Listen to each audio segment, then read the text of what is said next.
असमंजस फैला हुआ है। आत्माएं जग रही हैं, आत्माएं मर रही हैं इसी डिबेट में ही, और फिर जग जा रही हैं। अभी इनकी आत्मा फिर उधर समाजवादी की तरफ जाती दिख रही है। तो समझ में नहीं आ रहा है मैं किसकी आत्मा को जागृत करूं और किसको सही मानूं। देखिए, ये गठबंधन जो छोटे छोटे दलों का अखिलेश यादव ने विधानसभा चुनाव में बनाया था, वो लगभग अब टूट चुका है। अब उसमें कोई दम नहीं बचा है। अगर आरएलडी को छोड़ दिया जाए तो अब अखिलेश यादव के पास से सारी पार्टियां लगभग जा चुकी हैं।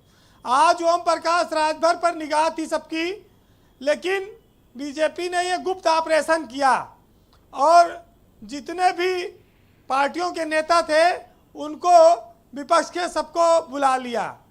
आज राजा भैया भी पहुंच गए, शिवपाल यादव भी पहुंच गए, और कल राजभर जो कहते हैं हम बुलाए नहीं गए, वो आज बीजेपी की डिनर पार्टी में है मौजूद। तो डिनर में इसीलिए बुलाया गया कि भाई राष्ट्रपति पद की उम्मीदवार आई हैं, उनको वोट दीजिए, इसलिए बुलाया गया है। आप हमारे साथ आइए।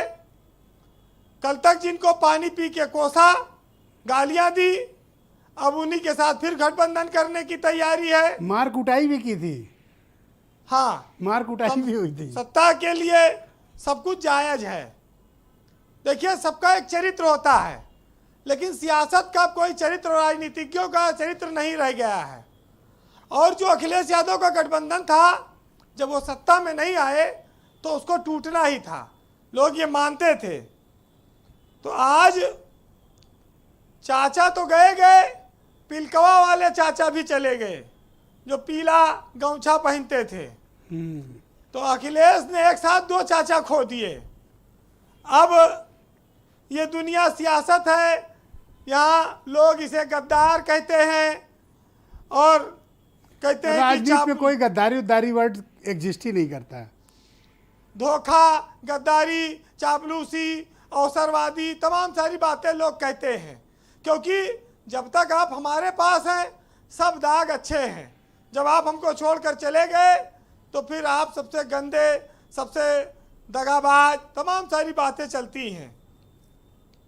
देखिए, आज यूपी की सियासत ब्रजेश जी अचानक से बदल गई है, और बदल इसलिए गई है कि बीजेपी ने एक तरह से विपक्ष को अलग थलग कर दिया। अब खाली मायावती और कांग्रेस बची है जिसको बुलाए, लेकिन मायावती का सपोर्ट तो द्रौपदी मुर्मू को जाना ही जाना है। उनको सपोर्ट हो ही गया। एक विधायक है, 10 सांसद हैं, और कांग्रेस का आना नहीं है। और अगर ये सब आए भी तो इनको एक मेटाडोर में बैठा के ला सकती है चाहे तो बीजेपी। देखिए, आज ओम प्रकाश राजभर और अखिलेश यादव के बीच ये मनमुटाव, ये बयानबाजी के कारण है या फिर एमएलसी की सीट है? देखिए, एमएलसी की सीट से ही ये शुरुआत हुई थी, और अखिलेश का जो बयान आज चला, जो उन्होंने कल दिया, उसमें यह साफ है कि उनको इस बात का एहसास था कि ओपी राजभर अब उनके साथ नहीं, बीजेपी के टच में है और वो बीजेपी के साथ जा सकते हैं। तो उन्होंने कहा नहीं कि जो पर्दे के पीछे और पर्दे के सामने जो दिख रहा है, पर्दे के पीछे किस तरह की सियासत होती है उसको समझना होगा। तो उन्होंने कल ये बयान दिया था, आप उससे भी इस बात का अंदाजा लगा सकते हैं। लेकिन एक बात ये जरूर है कि अखिलेश के साथ गठबंधन करके लोग भले अलग हो गए, लेकिन फले फूले खूब। उसमें राजभर भी हैं और उसमें आपके आरएलडी भी बैठी हुई है। हाँ, ये भी बैठी हुई है। देखिए, प्रधानमंत्री के संसदीय क्षेत्र में राजभर ने बहुत कोसा था बीजेपी को, लेकिन बीजेपी सत्ता में रहने के लिए, वोट हासिल करने के लिए सब हथकंडा अपना लेती है, सब सह लेती है, ये भी कह सकते हैं। अब राजभर के सामने अगर वो बीजेपी को वोट करते हैं तो उसके बदले में कुछ ना कुछ लिए बिना मानेंगे भी नहीं, ऐसे वोट नहीं देने जाएंगे। लेकिन एक बात यह है कि वो अति दलितों, अति पिछड़ों, तमाम उसके आरक्षण का जो मुद्दा उठाते थे, वो सब मुद्दों का क्या होगा? आज उन सब मुद्दों पर पानी फिरता नजर आ रहा है। हालांकि लोग ये कहते हैं कि सियासत में धोखा कोई बहुत बड़ी चीज़ नहीं है, हर कदम पे धोखे मिले हैं। मुलायम सिंह को भी धोखा मिला जी, ममता बनर्जी को भी मिला, लालू यादव को भी मिला। किसने किसको दिया ये सब जानते हैं। शिवपाल यादव को भी मिला। अब राजनीति में धोखा वर्ड मतलब ये वहाँ की डिक्शनरी में है नहीं, न गद्दारी में धोखा, कह रहे हैं, सहूलियत, बिल्कुल ठीक कह रहे हैं। सहूलियत। देखिए, लेकिन आप बीजेपी की इसे सफलता मानेंगे कि उन्होंने अवसर दे। ये देखिए, राजभर ये चाह रहे हैं कि आप धक्का देके हमको निकालो, हम नहीं जाने, वो जनता में शहीद होना चाहते हैं कि अखिलेश के पास मैं तो छोड़ना नहीं चाहता, लेकिन अखिलेश हमको पूछ नहीं रहे हैं, हमको भगा दे रहे हैं। तो ये भी सियासत का एक तरीका है। शिवपाल यादव के साथ जरूर अन्याय हुआ और वो समाजवादी पार्टी की सियासत में फिट नहीं बैठ पा रहे हैं। उन्होंने अपनी पार्टी भी एक तरह से ख़त्म कर ली अपने भतीजे के मोह में, लेकिन हासिल कुछ नहीं हुआ। देखिए, ये सब सत्ता पे निर्भर करता है। आज अगर अखिलेश यादव मुख्यमंत्री बने होते तो यही सारी पार्टियां उनका गुणगान कर रही मैंने होती। डिबेट के प्रारंभ में ही कहा कि शक्ति, ताकत और बिल्कुल। समझदारी दो ही चीज है बिल्कुल। एग्जिस्ट करती है राजपाट चलाने के लिए। बिल्कुल। तो ये बीजेपी का ऑपरेशन सफल रहा, चाहे वो ऑपरेशन दयाशंकर ने किया हो, चाहे वो सतनदेव भाई का रोहित हो। अग्रवाल क्यों लिपटे हैं? क्योंकि इनको राज्यसभा मिल गई ना, नहीं मिलती तो अभी ऐंठे बैठे होते।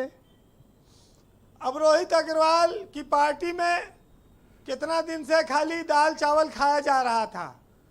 जब सपा से कुछ सांस मिली तब थाली में व्यंजन बढ़े, तो स्वाभाविक है कि रोहित अग्रवाल को साथ रहना भी है। जी, कंक्लूड और कर अभी दीजिए। लोकसभा का चुनाव तो आना बाकी है।